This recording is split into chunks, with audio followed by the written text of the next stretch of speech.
दोस्तों, अजब गजब के इस वीडियो में आपका फिर से स्वागत है। कोहिनूर दुनिया का सबसे मशहूर हीरा है। मूल रूप से आंध्र प्रदेश के गोलकोंडा खनन क्षेत्र में निकला था। कोहिनूर मूल रूप से ये 793 कैरेट का था। अब यह 105.6 कैरेट का रह गया है, जिसका वजन 21.6 ग्राम है। एक समय इसे दुनिया का सबसे बड़ा हीरा माना जाता था।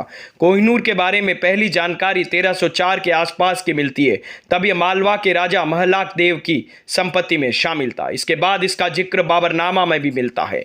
मुगल शासक बाबर की जीवनी के मुताबिक ग्वालियर के राजा विक्रमजीत ने अपनी सभी संपत्ति 1526 में पानीपत के युद्ध के दौरान आगरा के किले में रखवा दी थी। बाबर ने युद्ध जीतने के बाद किले पर कब्जा जमाया और तब 186 कैरेट के रहे हीरे पर भी कब्जा जमा लिया।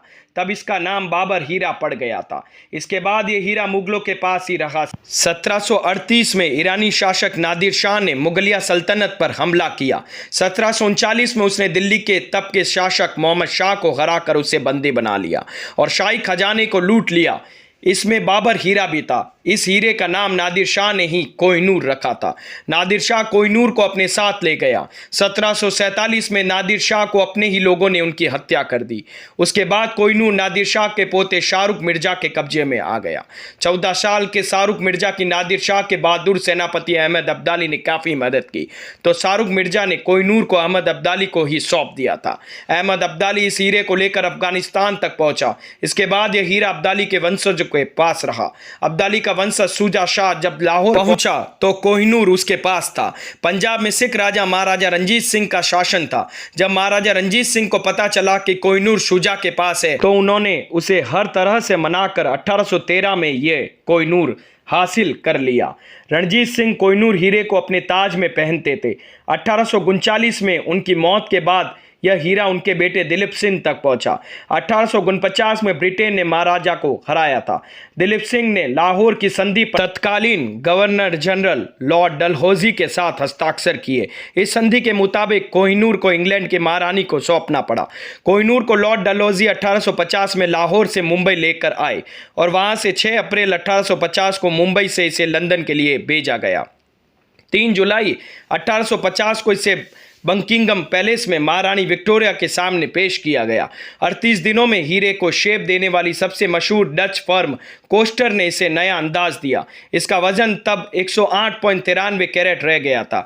यह रानी के ताज का हिस्सा बना। अब कोहिनूर का वजन 105.6 कैरेट है। स्वतंत्रता हासिल करने के बाद 1953 में भारत ने कोहिनूर की वापसी की मांग की थी, जिसे इंग्लैंड ने अस्वीकार कर दिया था। 1976 में पाकिस्तान के प्रधानमंत्री जुल्फिकार अली भुट्टो ने भी इसकी मांग की थी, जिसे ब्रिटेन ने एक तरह से खारिज कर दिया। कई ज्ञात तथ्यों और शोध अनुसार कोहिनूर हीरा लगभग 5000 वर्ष पहले मालवा के राजा सत्राजीत के पास था। सत्राजीत भगवान कृष्ण की पत्नी सत्यभामा के पिता थे। सत्राजीत ने यह मणि अपने देवघर में रखी थी। वहां से यह मणि पहनकर उनका भाई प्रसेनजीत आखेट के लिए चला गया। जंगल में उसे और उसके घोड़े को एक सिंह ने मार दिया और मणि अपने पास रख ली। सिंह के पास मणि देखकर जामवंत जी ने सिंह को मारकर मणि उससे ले ली और उस मणि को लेकर वे अपनी गुफा में चले गए, जहां उन्होंने इसको खिलौने के रूप में अपने पुत्र को दे दी।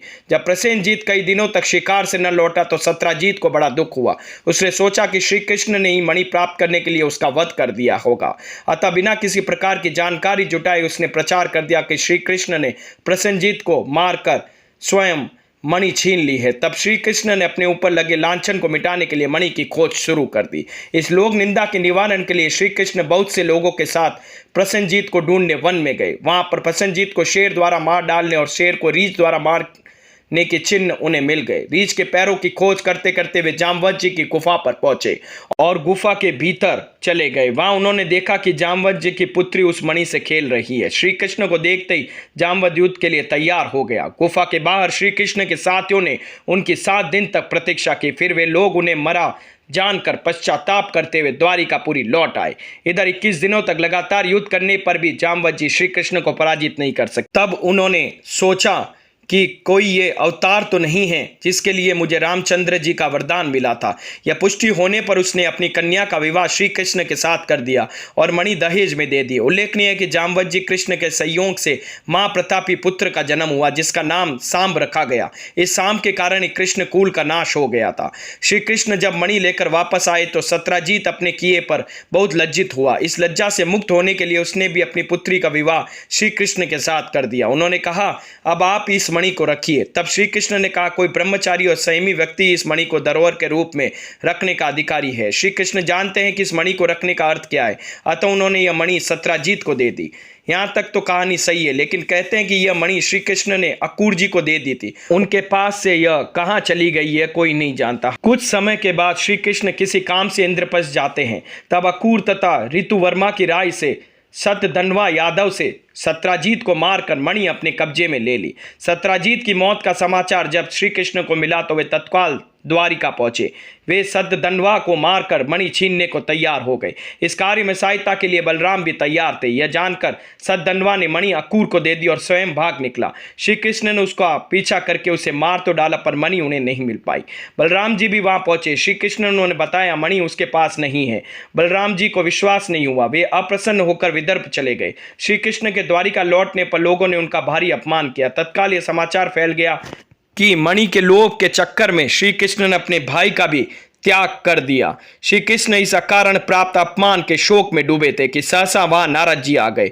उन्होंने श्री कृष्ण जी को बताया, आपने भाद्रपद शुक्ल चतुर्थी के चंद्रमा का दर्शन किया था, इसी कारण आपको इस तरह से लांछित होना पड़ा है। भगवान सूर्य के पास भी यह मणि थी। सत्राजीत ने यह मणि भगवान सूर्य से प्राप्त की थी। सूर्य से पहले यह मणि इंद्रदेव धारण करते थे।